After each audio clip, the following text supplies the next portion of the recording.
doompa-dee-doo. I've got a perfect puzzle for you. Oompa, loompa, doompa-dee-dee. If you are wise, you'll listen to... Hey everybody, Brian North here from News Channel 12 in Fox, Eastern Carolina. Going to read you the final two chapters of Charlie and the Chocolate Factory and finish this great book up for you. So I hope you guys are ready. Are you ready?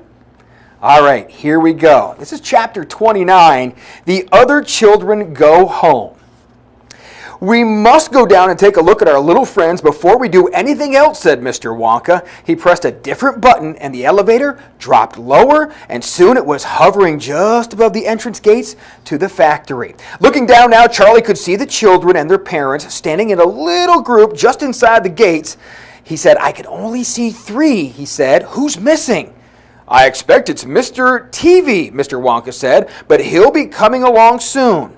Do you see the trucks, Mr. Wonka pointed to a line of gigantic covered vans parked in a line nearby. Yes, Charlie said. What are they for? Charlie asked. Don't you remember what it said on the golden ticket? Every child goes home with a lifetime supply of candy. There's 1 truckload for each of them loaded to the brim. Aha, Mr. Wonka went on. There goes our friend Augustus Gloop. Do you see him? He's getting into the first truck with his mother and father. You mean he's really all right? Asked Charlie, astonished, even after going up that awful pipe? He's very much all right, said Mr. Wonka. He's charged, said Grandpa Joe, peering down through the glass wall of the elevator. He used to be fat. Now he's thin as a straw. Of course he's changed, said Mr. Wonka, laughing. He got squeezed in the pipe, don't you remember? And look, there goes Miss Violet Beauregard, the great gum chewer. It seems as though they managed to dejuice her after all. I'm so glad. And how healthy she looks. Much better than before, said Mr. Wonka. But she's purple in the face, cried Grandpa Joe. So she is, said Mr. Wonka. Ah, well, there's nothing we can do about that. Good gracious, cried Charlie. Look at poor Veruca Salt and Mr. Salt and Mrs. Salt. They're simply covered with garbage. And here comes Mr. Treevey and Grandpa Joe. Good heavens, what have they done to him? It's about 10 feet tall and thin as a wire. They've overstretched him on their gum-chewing machine or gum-stretching machine, said Mr. Wonka. How very careless, but how dreadful for them, cried Charlie. And we've got some pictures there if you need to see them. Nonsense, said Mr. Wonka. Be very lucky that he's very lucky. Every basketball team in the country will be trying to get him. But now, he added, it is time to left those 4 silly children. I have something very important to talk to you about, my dear Charlie, Mr. Wonka. Then pressed another button and the elevator swung upwards in the sky. Now to the final chapter. Chapter 30, Charlie's Chocolate Factory. The great glass elevator was now hovering high over the town. Inside the elevator stood Mr. Wonka, Grandpa Joe, and little Charlie. How I love my chocolate factory, said Mr. Wonka, gazing down.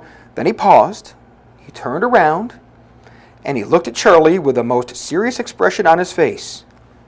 Do you love it too, Charlie? Mr. Wonka asked. Oh, yes, cried Charlie. I think it's the most wonderful place in the whole world. I'm very pleased to hear you say that, said Mr. Wonka, looking more serious than ever. He went on, staring at Charlie. Yes, he said, I'm very pleased indeed to hear you say that. And now I shall tell you why. Mr. Wonka cocked his head to one side, and all at once the tiny twinkling wrinkles of a smile appeared around the corners of his eyes, and he said, You see, my dear boy, I have decided to make you a present of the whole place. As soon as you are old enough to run it, the entire factory will become all yours. Charlie stared at Mr. Wonka. Grandpa Joe opened his mouth to speak. No words came out. It's quite true, Mr. Wonka said, smiling broadly now. I am giving it all to you. That's all right, isn't it? Giving it to him, gasped Grandpa Joe. You must be joking. I'm not joking, sir. I'm deadly serious. But why would you give your factory to little Charlie? Listen, Mr. Wonka said, I'm an old man. I'm much older than you think. I can't go on forever. I've got no children of my own, no family at all. So who is going to run the factory when I get too old to do it myself? Someone has got to keep it going, if only for the sake of the Oompa Loompas. Mind you, there are thousands of clever men who would give anything for the chance to come in and take over for me, but I don't want that sort of person. I don't want a grown-up person at all. A grown-up won't listen to me. He won't learn. He will try to do things his own way and not mine. So I have to have a child. I want a good, sensible, loving child, one to whom I can tell all my most precious candy-making secrets while I'm still alive. So that is why you sent out the golden tickets, cried Charlie. Exactly, said Mr. Wonka. I decided to invite 5 children to the factory, and the one I liked best at the end of the day would be the winner. But Mr. Wonka, stammered Grandpa Joe, do you really and truly mean that you're giving the whole of this enormous factory to little Charlie?